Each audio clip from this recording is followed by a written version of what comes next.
পৃথিবী বড় স্বার্থপর, দুনিয়া বড় স্বার্থপর। দুনিয়া কাউরে জায়গা দেয় না, দুনিয়া কাউরে জায়গা দেয় না।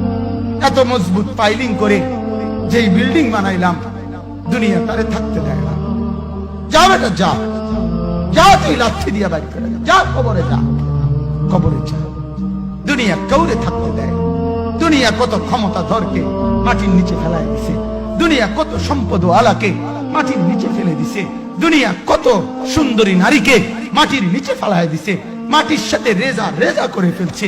আজ আর চেহারা নাই, আজ আর রূপ নাই, আজ আর যৌবন নাই, আজ আর ক্ষমতা নাই। এমন বাদশা ছিল পৃথিবীতে যার হাতের আঙ্গুলের ইশারায় মানুষের গর্দান উড়াইয়ে দিত, যার হাতের ইশারায় উঠতো মানুষ, বসতো মানুষ। আজ বাদশারা নাই, আজ সম্পদওয়ালারা নাই, আজ মালওয়ালারা নাই।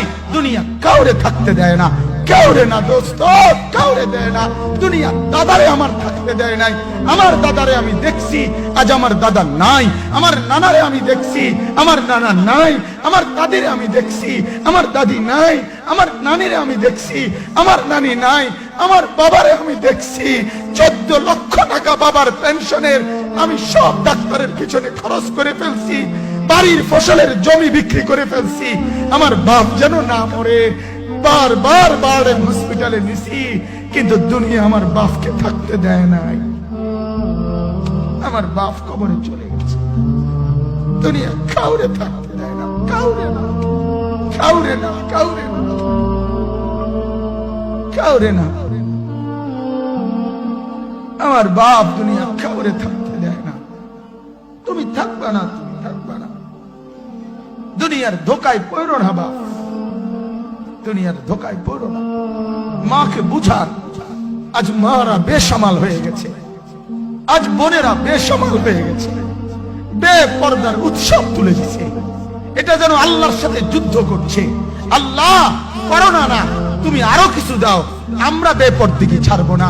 যুবক ছেলেগুলো যেন বলতেছে, আল্লাহ তুমি করোনা দেওয়ার চাই দাও, অশ্লীল ছবি দেখা, ফেসবুকে নর্তকী দেখা আমরা ছাড়বো না। দেখি তুমি কি করতে পারো, তুমি যা করার করো।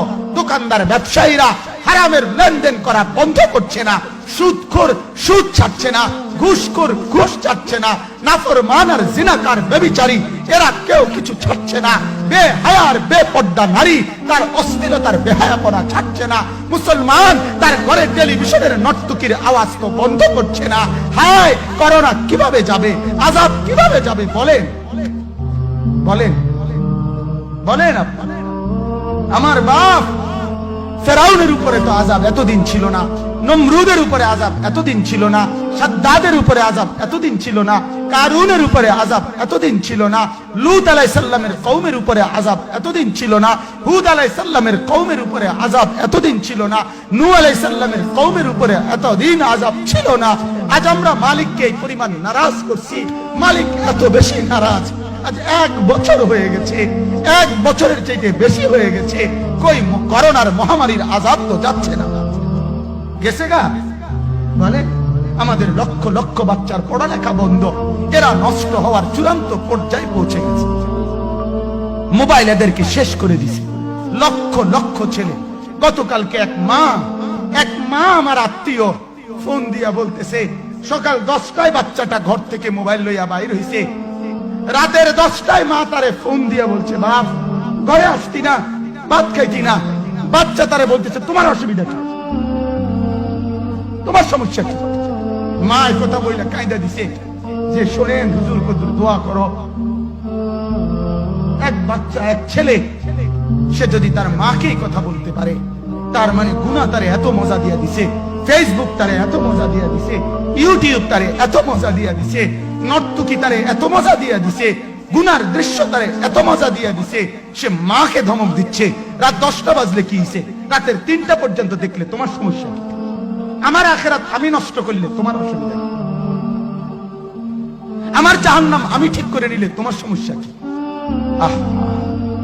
আল্লাহ আমাদেরকে মাফ করে দেন, আল্লাহ আমার জাতিকে মাফ করে দেন।